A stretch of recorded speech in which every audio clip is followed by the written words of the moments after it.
Hello everybody, this is Books of the Stock Market. How's everyone doing? As for me, everything is going well.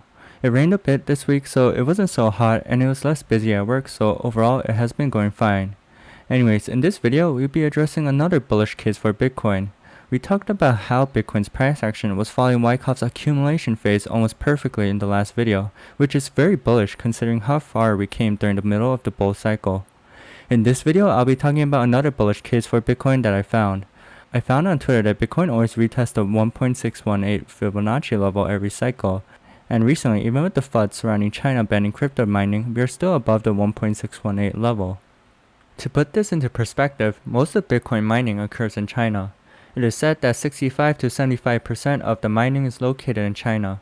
However, over the weekend, it was reported that China will extend the mining to the southwestern province of Sichuan. According to the Communist Party-backed newspaper Global Times, it states that this ban will effectively shut down more than 90% of China's Bitcoin mining capacity. It is also reported that this ban will extend further into China's Inner Mongolia and Yunnan regions, which also are major hubs for Bitcoin mining. China has also decided to push major banks to crack down on Bitcoin as well. However, even with China effectively banning Bitcoin, Bitcoin has held the 1.618 level pretty well. So what is this 1.618 level? This Twitter user claims that this level is a very important support level in which price never goes under it after breaking out of this level. Furthermore, after crossing the support level, we see Bitcoin make its explosive top. But before I get into the details, I should probably explain Fibonacci levels. I've made 2 videos on Fibonacci numbers and sequences, so if you want to know more about them, then look in the comment sections below. But for now, the Fibonacci sequence is just adding a series of numbers. So you first start off at 0, then move on to 1, and 0 plus 1 equals 1, and at this point the sequence would be 0, 1, and 1. The fourth number would be 2 since you added the previous 2 numbers in the sequence together, 1 plus 1. Then you continue this and you get a series of numbers. The interesting part of this is that as you go down the sequence and you start dividing one number by the next number, you get closer to 0.618. 0.618 is found naturally in nature and different historical buildings.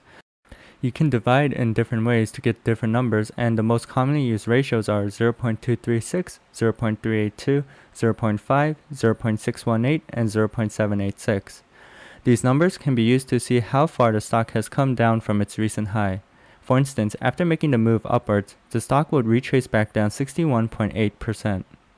So what is this Twitter user misconfig saying?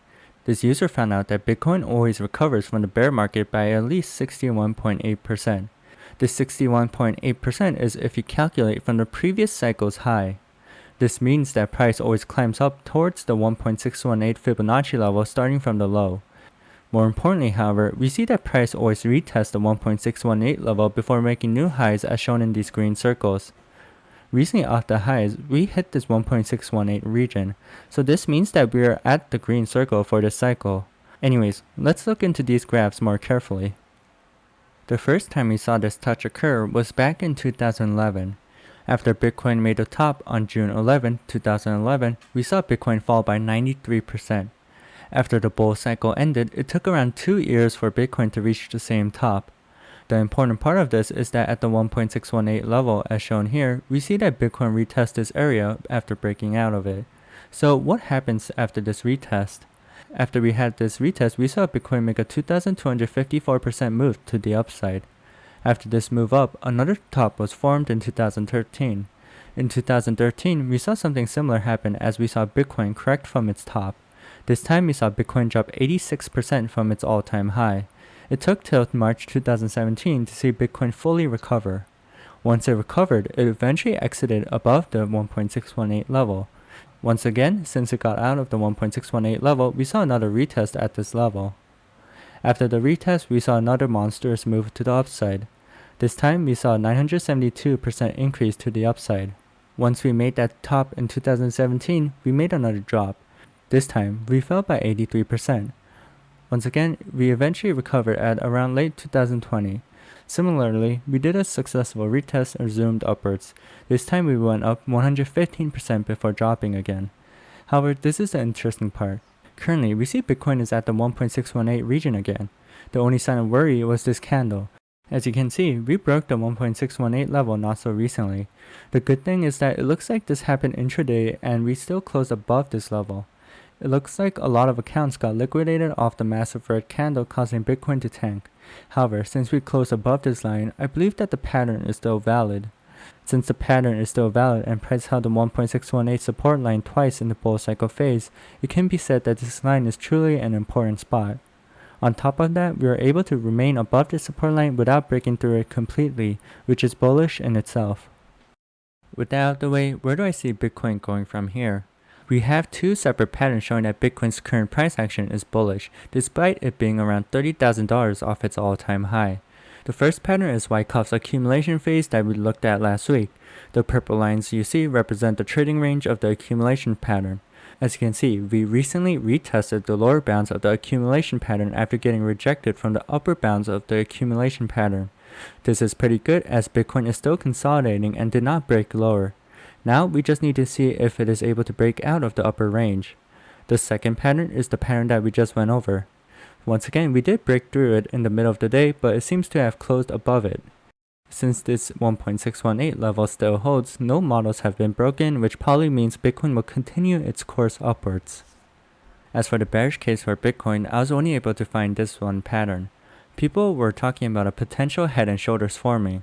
As you can see, we have a perfect left shoulder, a head, and somewhat of a right shoulder. This right shoulder is less perfect than the left shoulder, and at this point I don't see a head and shoulders anymore since we saw Bitcoin not break through the lower bounds of the accumulation phase bounds.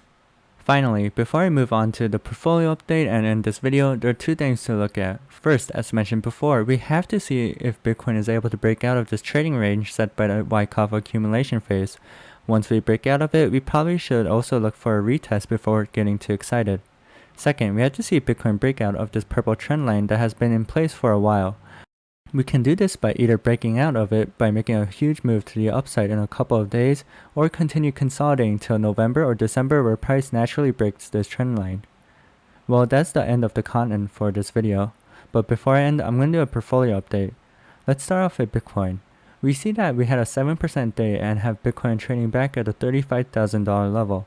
I'm still down around 20% off this trade, but Bitcoin bouncing from this area of support seems to be really healthy. As for Litecoin, we had a 6% day and seem to be following Bitcoin's price action very carefully. I'm down 18% off this trade, and other than that, I did not add to this position or anything. Ethereum also had a 6% day and is closely following Bitcoin's move upwards after falling a lot the last couple of weeks. I'm only up 230% now, and every day I look at this percentage, I wish I sold at the top instead of holding onto the position. With that, I'm going to end this video. If you like this video, press the like button. If you have any questions about this video, leave a comment below. If you want to watch more videos like this, press the subscribe button. This is Books of the Stock Market, and I'll see everyone next week. Thanks.